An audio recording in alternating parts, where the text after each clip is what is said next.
dispensation was passed with Comrade Douglas Mahia. We also call him affectionately Mukanya.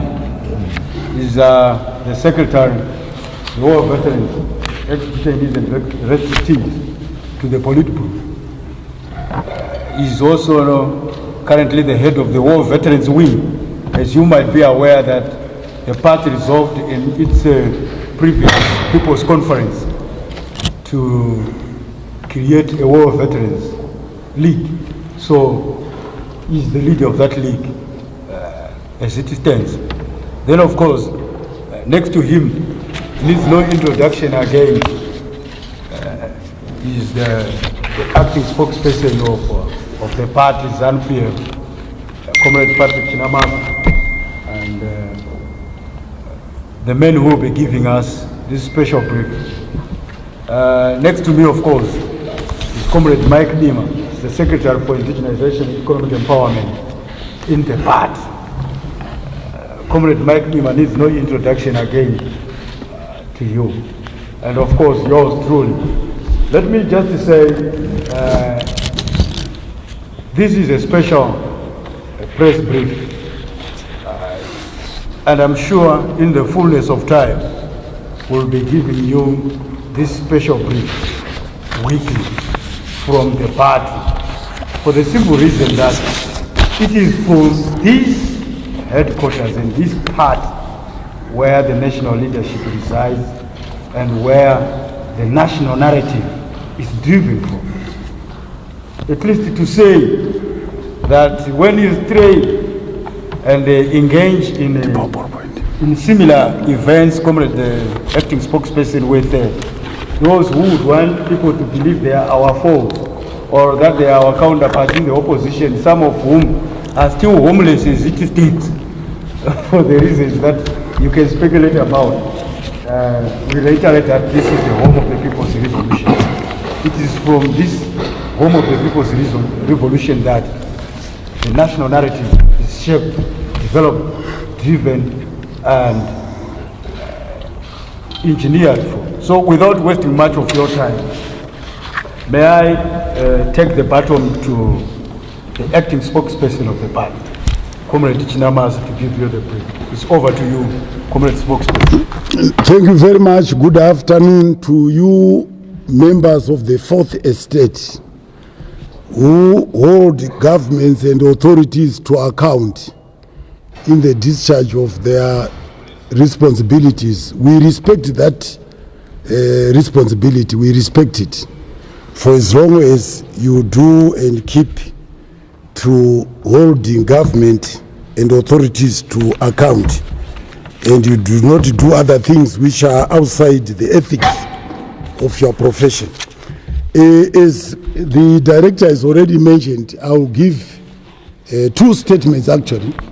One a lengthy one, then another one, a short one, to do with the U.S. ambassador to Zimbabwe. I also promise that on a weekly basis, we are going to be giving you press briefs where we will give you opportunity to ask us in the leadership anything that you want concerning Zanu PF and the country. After my reading of the speeches of the statement, I will give you an opportunity to ask questions on the statement or on any other issue. And my colleagues here, who have been introduced to you, will assist me where I need that assistance. So allow me now to read the statement. It's a special press brief on the MDC Alliance's planned demonstrations and protests on the 31st of July 2020. Following repeated threats by the MDC Alliance, its appendages, supporters, and external financiers to call for a violent demonstration on the 31st of July 2020 against COVID-19 lockdown regulations with the intention to overthrow a constitutionally elected government. Zanu PF is a revolutionary mass party which carries the mandate of the people following its resounding victory in the 2018 general elections, feels obligated to make this direct appeal to our people. As the ruling party, Zanu PF advises our people to shy away from being misled onto a deadly path by merchants of death, who have no interest in the safety and security of our people, and regrettably, no interest whatsoever in the general welfare of our people.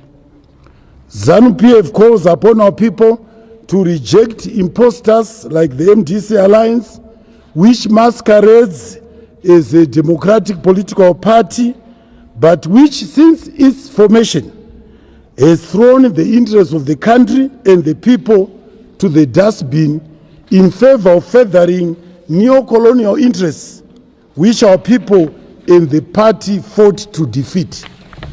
This is why I came flanked by my colleague here, Comrade Mahia, just to demonstrate, to make it very clear that we defeated the enemy, but the enemy continues to rear its head, not directly this time, but through our own people. As we unpack and bundle in this special press brief, the MDC Alliance and its predecessors, the MDC-T and MDC, are Trojan horses and foreign-funded creatures whose sole purpose was to oppose, reverse, and disrupt the land reform program, and to undermine economic emancipation and empowerment of our people. For the record, the DNA of the MDC Alliance, its appendages, supporters, and external financiers, is a violent, anti-revolutionary, and mercenary neo-colonial outfit. And I give below its history and its true political colors and values. The MDC and its runner-dogs in the evil society. Last time I used the word deliberately, evil society. The media corrected it, thought that I made a mistake to say civil. I mean evil society.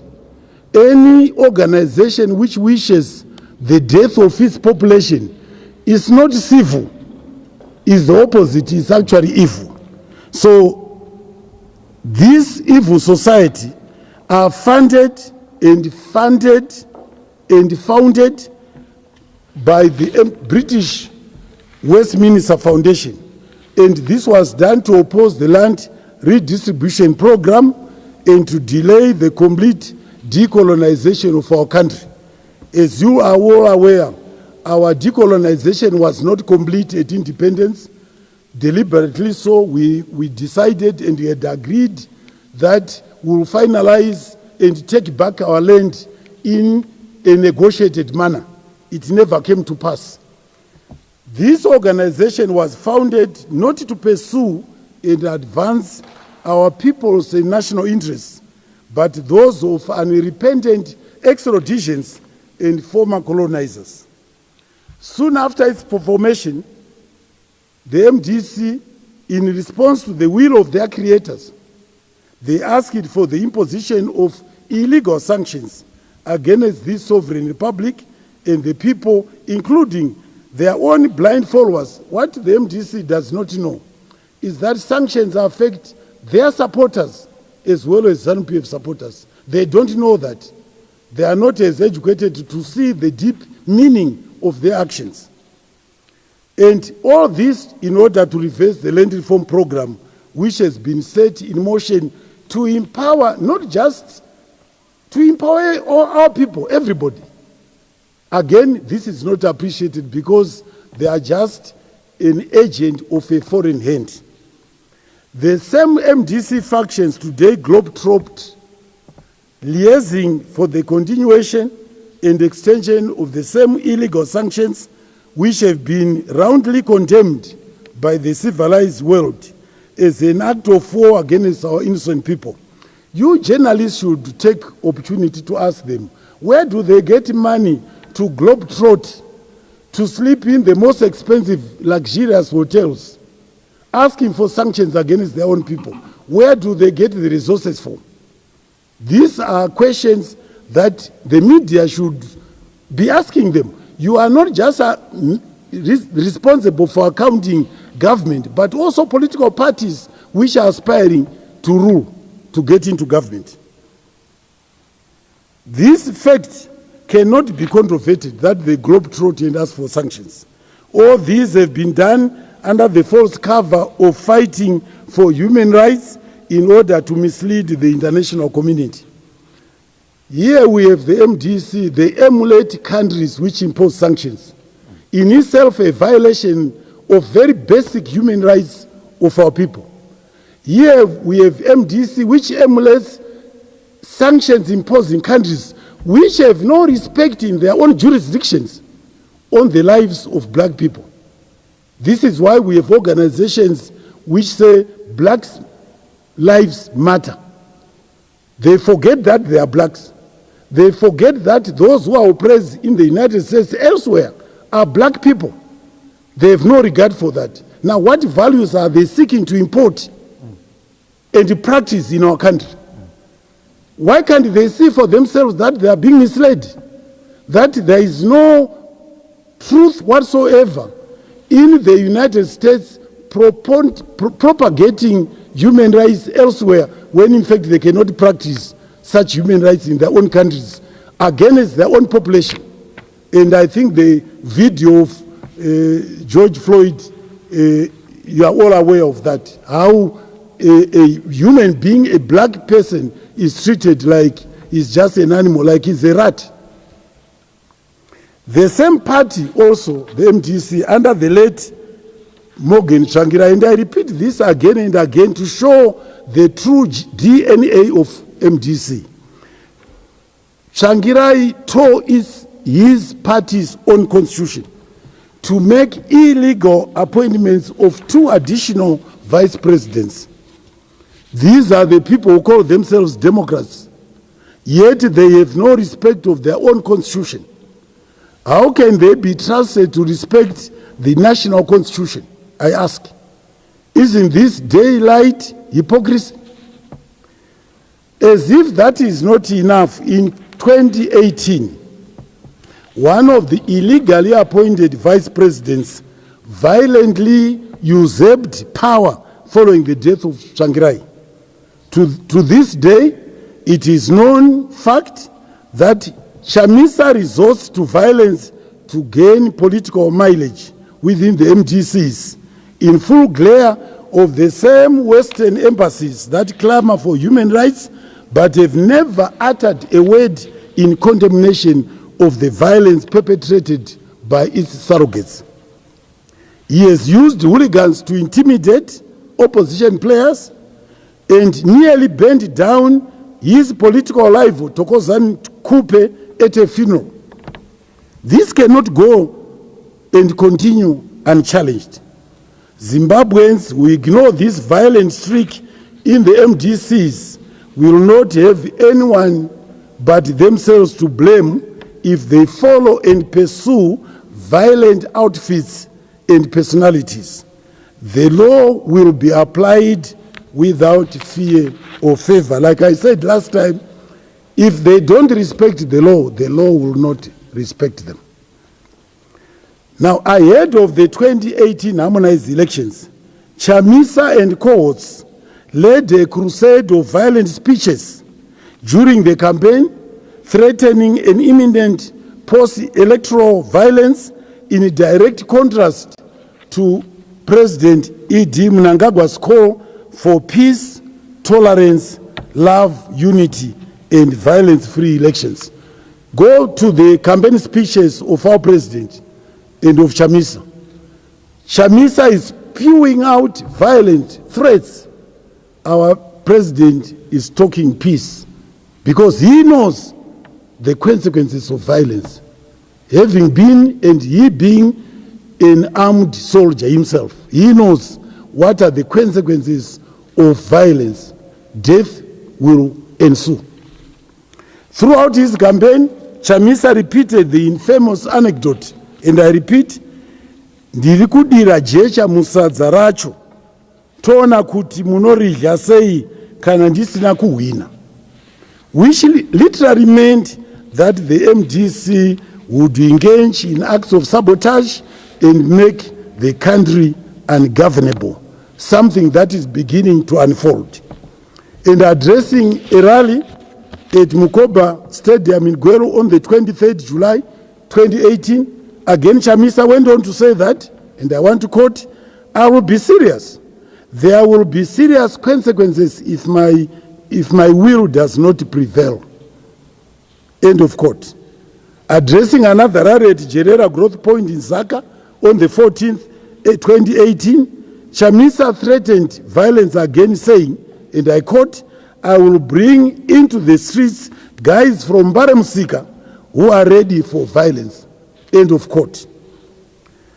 Not to be outdone, Tendai Biti, the now Vice President of MDC Alliace, while addressing a rally in Mavuku-Tafara constituency on 26 June 2018, declared, and I quote, "The Alliance will not accept election results if Zanu PF was the winner," again threatening violence in the event that Zanu PF won the polls.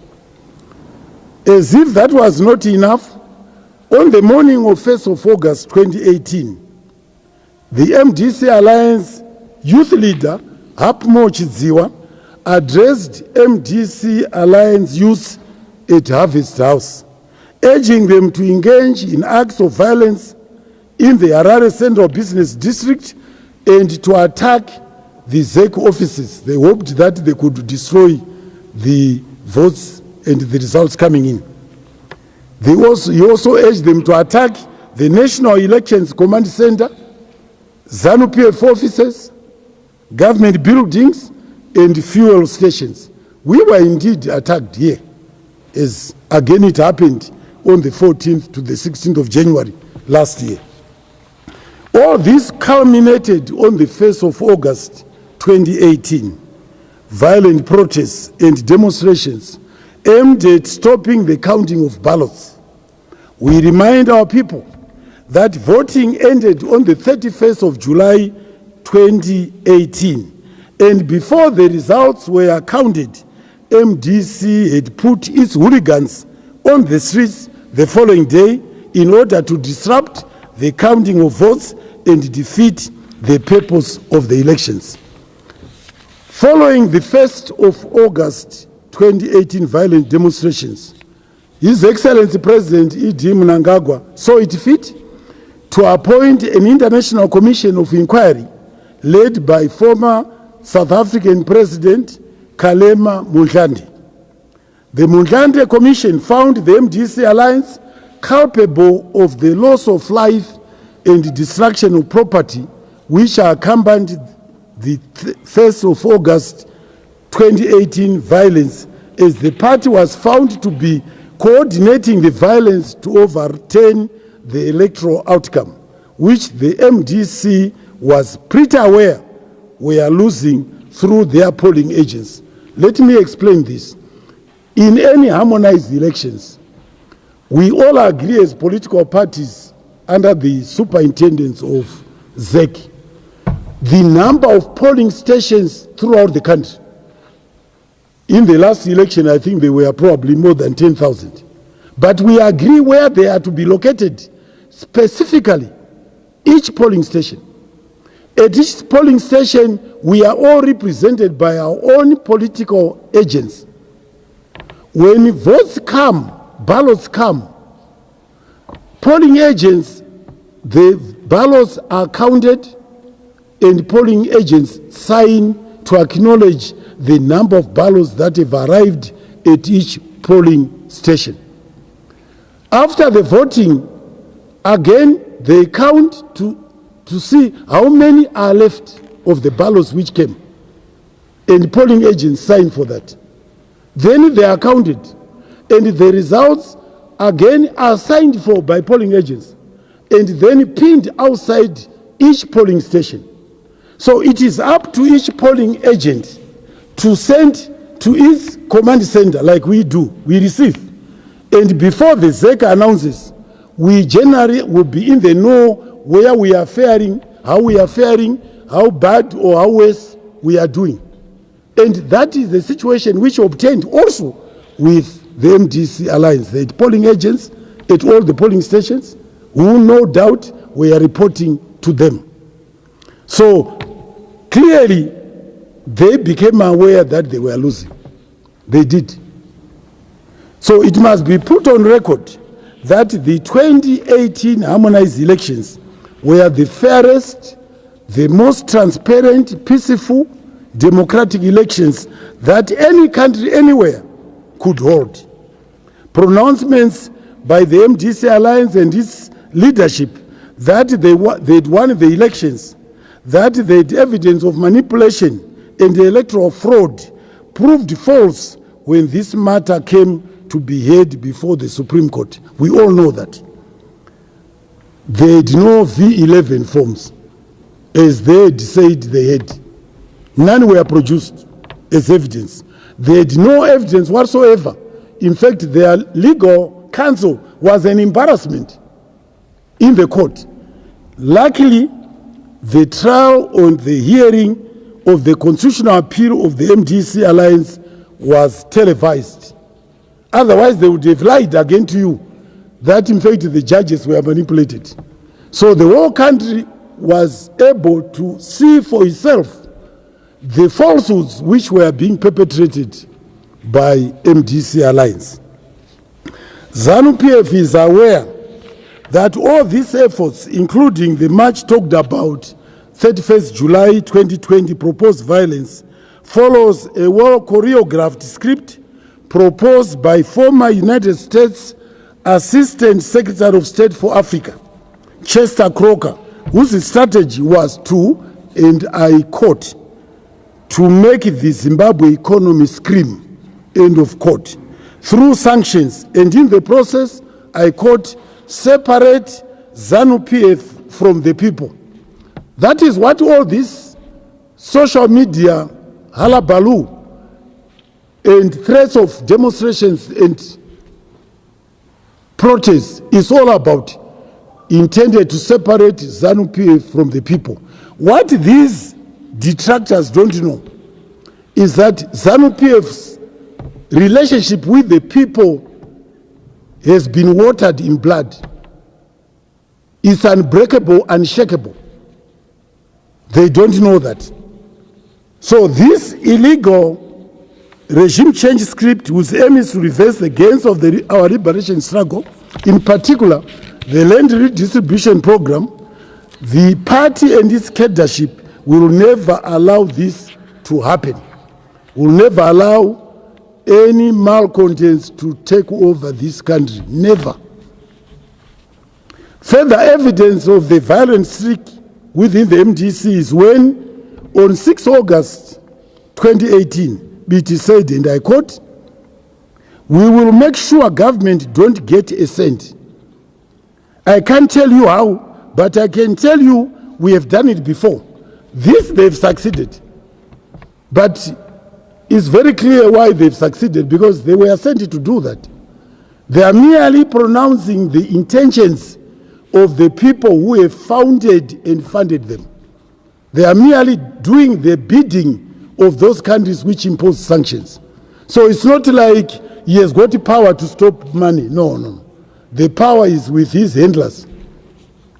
The Sembit, who is now the purported VP of MDC Alliance, has recently lived to his promise to deny Zimbabwe any foreign capital by writing to Western capitals and the World Bank for further sanctions to be imposed against Zimbabwe.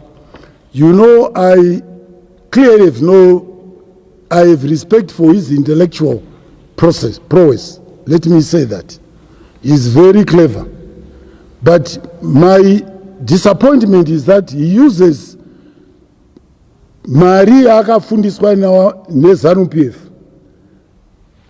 to undermine the revolution, to be a puppet and a sellout and a traitor to his own people. And often I wonder, how can such an intelligent person not realize that he's being duped by his handlers?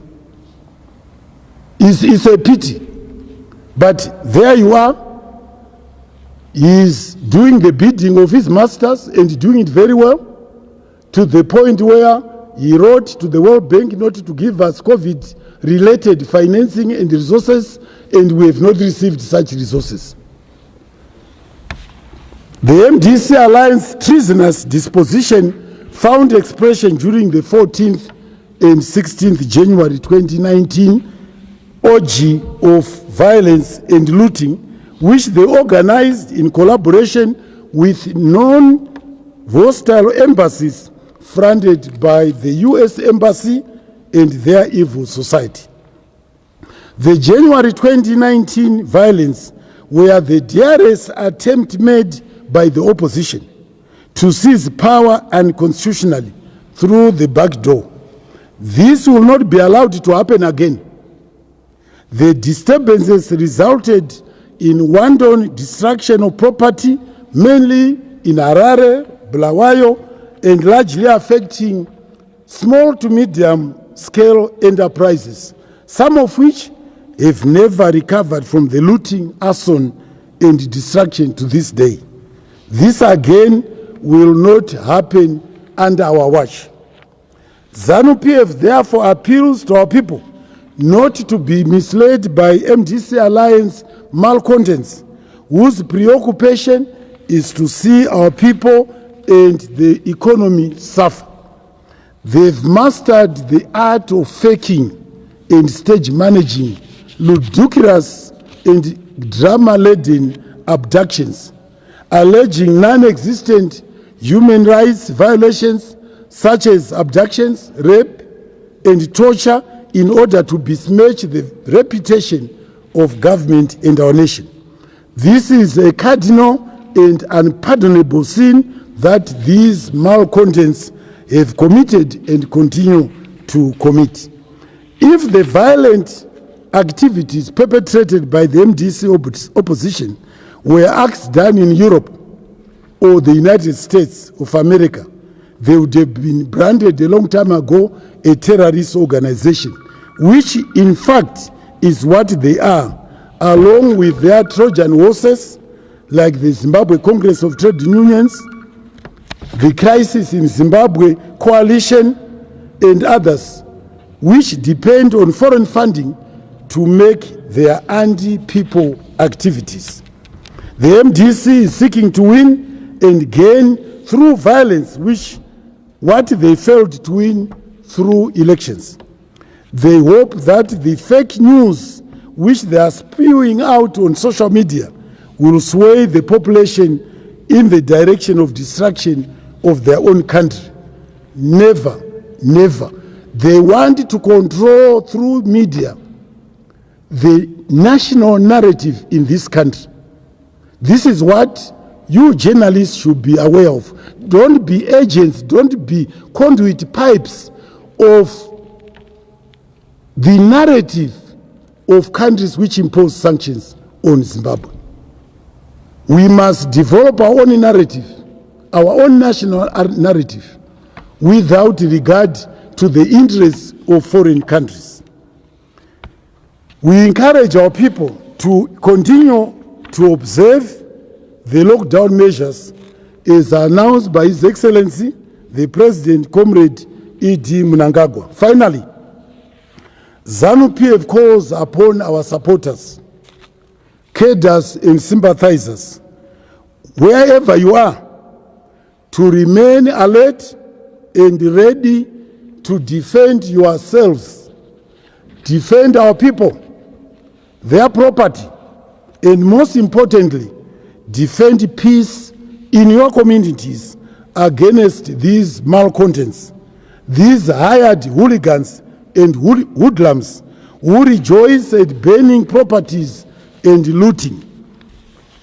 During the August 2018 violence and the 14 to 16 January last year violence, when violence was unleashed against our people, against our supporters, they found us from Chirezi, they found us from Chipinge, they found us from Mashingo, asking for protection.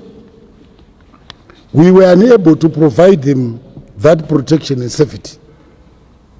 What we are saying to our supporters, to our people, is that they must know that when they are being attacked, the law enforcement agents may not be anywhere near the scene of crime. They must know that in those circumstances, their first line of defense is themselves and their families. They have a legal and constitutional right to defend themselves, their families, their spouses, their children, their property and possessions. Don't ask for permission from anybody. It's your constitutional and legal right. Don't be intimidated by hooligans and mercenaries. Don't be like sitting ducks as you were in August of 2018. Don't be sitting ducks as you were in January of 2019. Phoning us. No. This time, no. Use any means at your disposal to defend yourselves. And we are saying this unambiguously. We are reminding our people that self-defense is a right, especially when your security is under threat from these violent so-called protesters. End of the lengthy statement. Let me now read a special statement concerning the machinations and antics of the United States Ambassador to Zimbabwe, Mr. Brian Nicholas, and his coterie of gangsters and mercenaries who are disguised as diplomats. I want to warn them and to remind them that it is high time they get to know that Zimbabwe is a sovereign republic and we are a full sovereign state under the Montevideo Convention. The U.S. ambassador, who I'm told is African American, he must be ashamed of himself, totally ashamed of himself. What has the United States to offer by way of values and human rights observance? When his own people, his own African American people, are treated like rats in full view of world media, and he remains an Uncle Tom, used by the establishment to propagate values which they themselves don't practice on their own people. Even the deaths in the United States were basically along ethical lines, indicating the poverty under which African Americans live. And this has given rise to the formation of the organization called Black Lives Matter. And here we have a black diplomat who does not understand that history, who does not understand that reality in the United States, and who has no shame,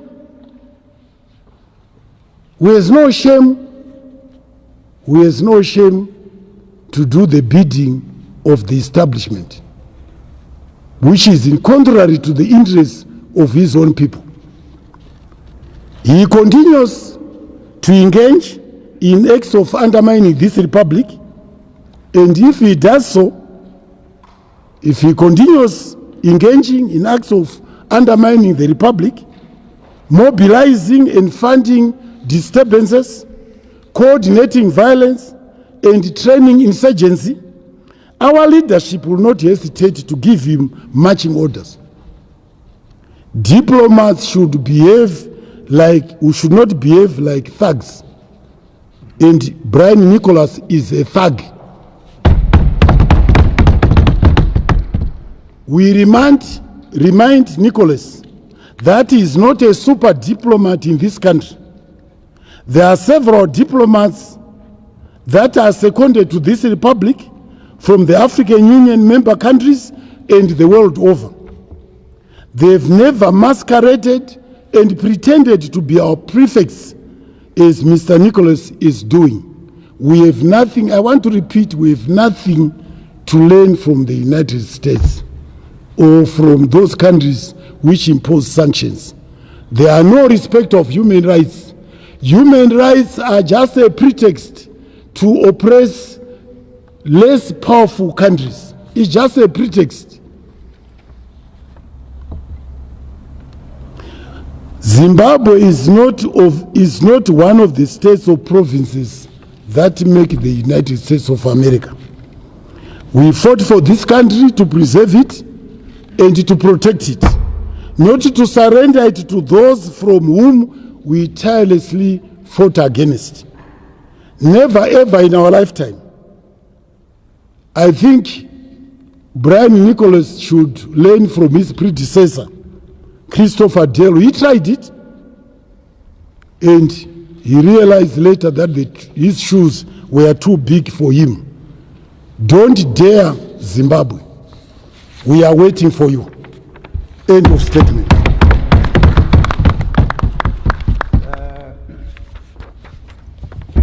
Don't dare Zimbabwe. Don't dare Zimbabwe. There are no super diplomats deployed into this country. We have several of them from different countries and across the world. They have never sought to prefect this republic in the manner the U.S. ambassador is doing. And that what happened on 1 August, what also happened on 14 to 16 January 2019, it will not happen again. And that our people must exercise the right to self-defense wherever they are. The message coming from the community spokesperson. We open at this point in time a platform for clarification and questions. I'm sure the leadership here will be ready to answer you. There is no question that we do not have to answer. We are the ruling part, then the mass part and the people's part. Yes, comment. Identify yourself, your media house, and then you proceed to question. Good afternoon. Cyrus and there is a sentiment that the government and the party are using court restrictions to clamp down on civil liberties, such as free speech, freedom of movement. What does the party have to say to this? I think you asked that question again last time. I am surprised that you are repeating it. Yeah, and I will give you the same answer that I gave then.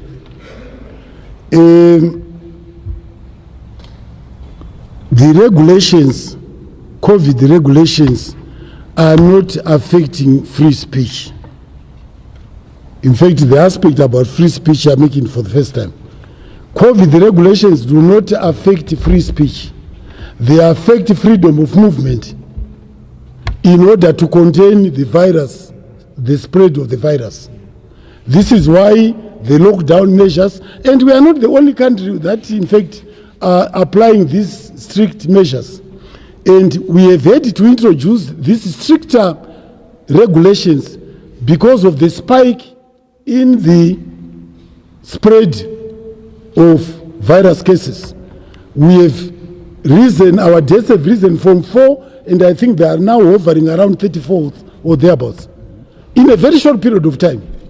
And what is worrying now is that whereas in the past we had imported cases, this time around these are now local transmissions which spread faster if there are crowds. And what we are stopping here are crowds and more movement of people. We are not clamping down on freedom of speech. In fact, as you are aware, much of the incitement to violence is through the social media. isn't it? We are not. We will deal with those when 31st July happens. That will deal with them. Any incitement to violence, any incitement to overthrowing a constitutionally elected government will not be treated with kid gloves. No. So the message must go out clear to the MDC Alliance. They must not start that which they cannot finish. If they start it, if they want running battles, we are ready. Whatever they wanted to start, we are ready. Just tell them they must not start that which they cannot finish. We are prepared to go the whole hog to make sure that we are not unseated by foreign agents or foreign interests. Don't start what you cannot finish. Key message coming there. Today we would want to thank them, Comrade Chief and Chief. There are ladies in the media as well and exercising the right to free speech. They are here too. The lady in the spectacles there, you are welcome to ask your question. Identify yourself a bit loud. My name is TV. I just wanted to find out, since you said the folks, you said that you're trying to deal with crowds. Sorry? Crowds, yes. Yes. Already, as we all know here, there are crowds buried at the ranks. Is there something that you're doing as a party, seeing that now you want to deal with the crowds that you're anticipating, but there are already crowds at the Zuko ranks and all over the CBDs in the nation? Yes, you know, anything that is due to indiscipline, the approach is different. It can only be through moral suasion. But where you are inviting people to congregate, it's a different story. To congregate to achieve a violent end, to achieve your goals through violent means is different. But all crowding is not encouraged. I agree. But this special crowd which you are talking about is a violent incitement to achieve a violent crowd, to achieve a violent outcome through violent means, and will oppose it. Okay, we'll come back to you. Just see, is it a follow-up? Okay, yes, I will. Crowd that are currently there, than an anticipated crowd. That was the question.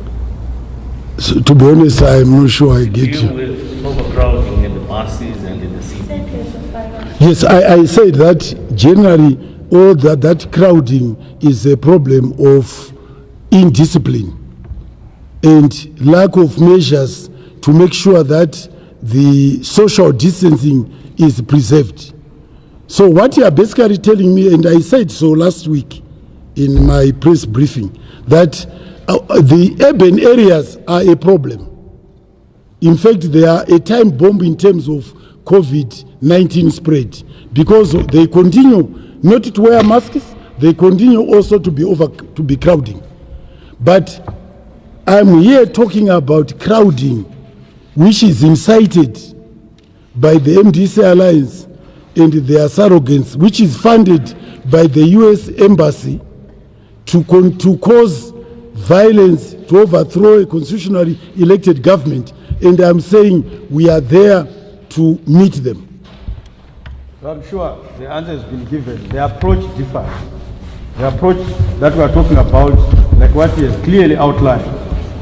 Hired crowds, the approach is different from crowds of people engaging for a particular service, and that is why the approach is different.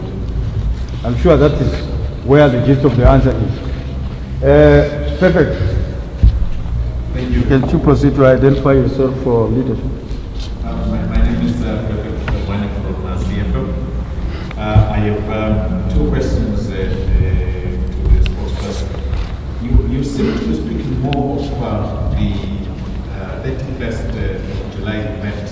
And actually, if you go on social media, it seems that people are saying is Zanu PF is talking more of the 31st than the organizers themselves, and they are actually getting to know 31st from Zanu PF instead. Are you in any way, as a party, afraid that 31st is going to shake the levers of power in the Zanu PF government? Then my last question may you be answered on that one before you proceed. It's not true that we are the people propagating that there will be a protest on the 31st. It's the MDC and its surrogates. Chinamasa and all the rest have said so many times. We are merely responding to the threats to hold protests on the 31st. So it's not true that we are the people now educating the people about 31st. It's MDC who have. And for your information, they started, funded by the US Embassy, to distribute flyers. I don't know whether you were aware. Yes, you are not aware about the 31st. So we cannot sit, we will not sit like sitting ducks. What you are asking us is just to say, to ignore and say it will not happen and do nothing. No, no, no. In any case, we take them seriously because it has happened before in 2018. It has happened before January last year.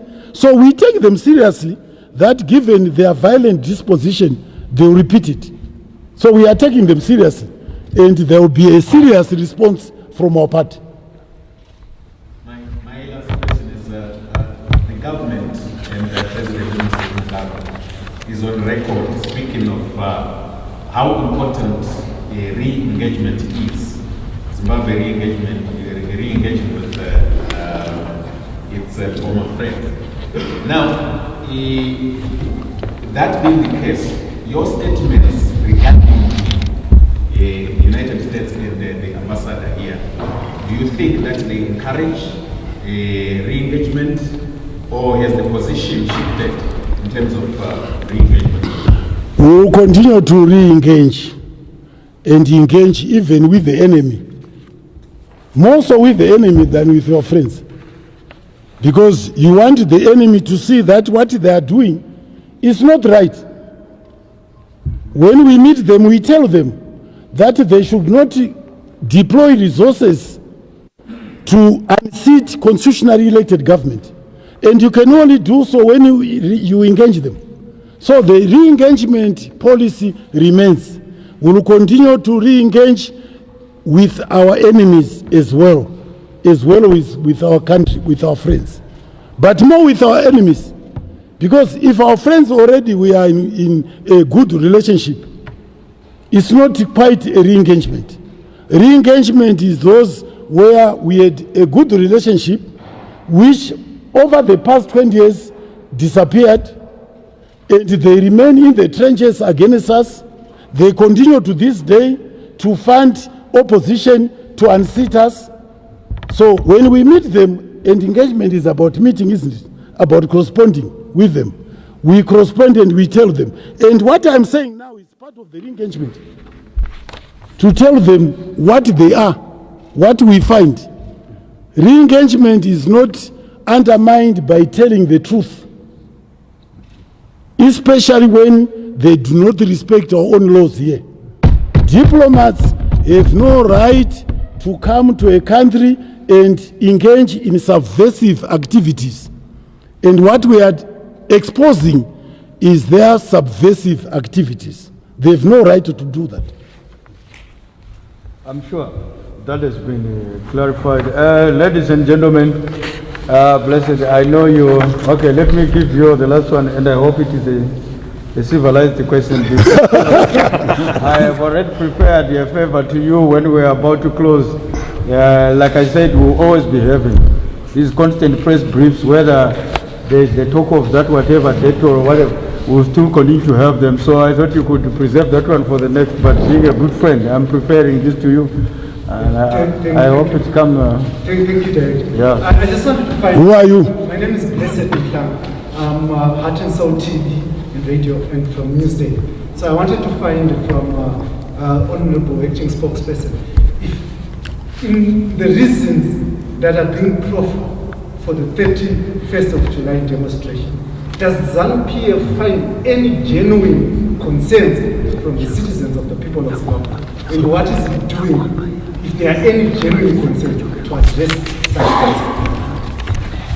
We have always addressed any shortcomings that we come across. We also are on record as fighting corruption. And I think that we have, in the past 2 years or so, not respected anyone, even those in high office. And I speak here of the arrest of ministers, Mufumira, Obodamoyo, Undenge. Those are efforts basically to fight and fulfill our mandate and our manifesto to fight corruption. So we do so. But what we don't like is hypocrisy. Like I mentioned last time, our local authorities are replete with corruption. They don't speak anything about it. They don't even incite their own population on the street to fight against corruption which is being perpetrated by local authorities all over. Service delivery is poor in all our local authorities, which are all run by MDC Alliace councillors. You name it, service delivery is poor. They don't say anything about it, despite the fact that there's freedom of speech. Let alone they don't even protest against such occurrences. Now, when their mayor, Councillor Gomba, is arrested, allegedly, and I want to use the word allegedly because it's for the court to establish whether the corruption was committed or not. He has been arrested allegedly on allegations of corruption, illegally selling stains, I believe in Wesley. What did we find? Instead of supporting government for taking such bold moves, they are awash on social media, protesting and demanding his release. When we arrested Mufumira and she stayed for 63 days in incarceration, no protest from the MDC. That is the double standards that we do not like. Government under our leadership of Comrade E.D. Mnangagwa is taking all measures to fight corruption. But what I want to advise, and I speak here as a lawyer and also as a former Attorney General, whenever you talk about corruption, come up with evidence. What is useful to a prosecutor, to the Attorney General, Prosecutor General, to the police, is evidence, not generalized accusations, which at the end of the day, and I think I did make issued a statement some week or so ago to say we are disturbed as a party at anything that suggests catch and release practices. Cases must be investigated, prima facie case established, arrest made, then prosecution, and that prosecution should be expedited. We don't want protracted, lengthy trials. There must be finality to any prosecution. We don't want prosecutions which go on for 2 years, 3 years. It leads to disrepute to the justice delivery system. That's what Zanu PF is saying. Right, so thank you very much, Blessed. I see a lot of hands up, but I think for the benefit of time, comrade, may I say, reserve that question for the next time. I'm pretty sure it will still be relevant. I'm sorry for having taken that decision, but we also have to rest and also allow you guys to carry on with your work outside there. May I say on behalf of the leadership that thank you very much for coming to grace this occasion, except to also say that, the secretary, acting secretary of the Youth League to the Political, Comrade Tendai Chirao, He arrived, a bit late, but you can see he's the one in the barretta there, the green beret, he's the political member. He had also come. That tells you how serious we were about this press brief. And over and above all, the purpose is to say, don't say you were not warned, don't say you were not advised, don't say you were not appealed to stay at home and shy away from those planning this thing. In the part of the country I come from, chinonzi akubaira zani ngewako. Loosely translated is that the person who gives you wise counsel is your best friend. Thank you very much for coming.